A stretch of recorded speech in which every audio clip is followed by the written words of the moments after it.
বিয়ে কেন করলো? বিয়ের কলঙ্কটা আমার মাথায় না ফেলতে পারতো। আমার বিয়ে করলো কেন?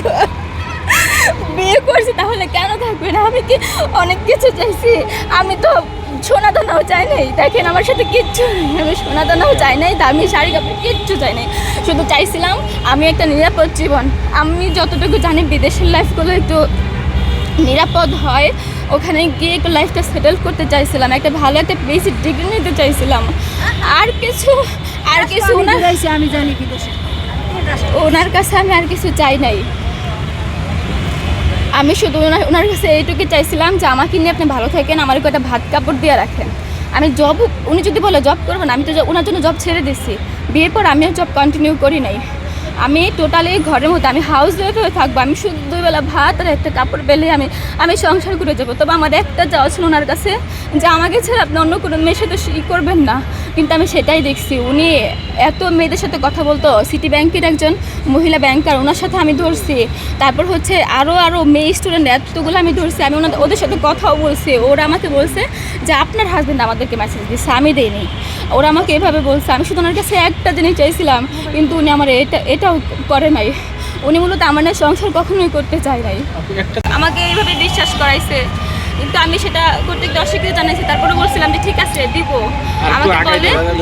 আমাকে বলে যে করতে হবে, আইএলস এক্সাম দিতে হবে। উনি আমার কাছ থেকে টাকা নিয়ে 56,000 28,500 করে আইএলস একটা যে রেজিস্ট্রেশন ফি লাগে, ওইটাকে আমার কাছ থেকে নিয়ে সে রেজিস্ট্রেশন করে আইএলস এক্সাম দেয়। কিন্তু তার স্কোর আসে না, 5 আসে মাত্র। এই জন্য সে অ্যাপ্লাইও করতে পারে না। এরপর আমাকে বলে যে মামলাটা থাকলে আমরা বিদেশ যেতে পারবো না, তুমি হচ্ছে করো, মামলাটা তুলে ফেলো। আমি যাদের সামনে কথা বললাম যে আমরা একসাথে ইউকে যাব, আমরা স্টুডেন্ট দুজনেই, আমার হাজব্যান্ডকে খালাস করে দেন। আমি ওনার সাথে দিন শেষে থাকবো, এই জন্য যাতে ভাবছিলাম ওনাকে নিয়ে আমি স্টাবলিশড হতে পারি। এই জন্য আমি কোর্টে জবানবন্দি দিয়ে ওনাকে আমি খালাস করে আনলাম। 31 তারিখ থেকে উনি আমার বলতেছে আমি তো শুধু সংসার করবো না।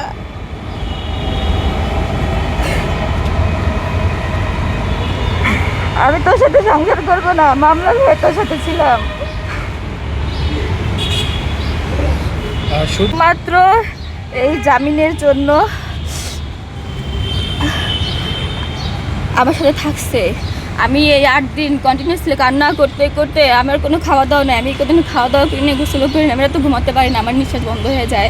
আমার কান্না করতে করতে আমার 2 চোখে সমস্যা হয়ে গেছে। এখন আমি কাউকে কিচ্ছু দেখতে পাচ্ছি না। মানে আমার এত খারাপ লাগতেছে, আমি বুঝতে পারছি না আমি কি করব। আমি দিন শেষে ওনার সাথে থাকতে চাইছিলাম, আমি সংসার করতে চাইছিলাম। শুনলে এরকমই হয়, এটা না ঘটেছে অনেক আগে। আমার কথা না শুনলে এরকমই হয়। আপনি কি বিদেশে যাওয়ার পরে কি আর কোনো যোগাযোগ করতে পারছেন আপনি? উনি বিদেশে যায় না, ধানমন্ডিতে আছে।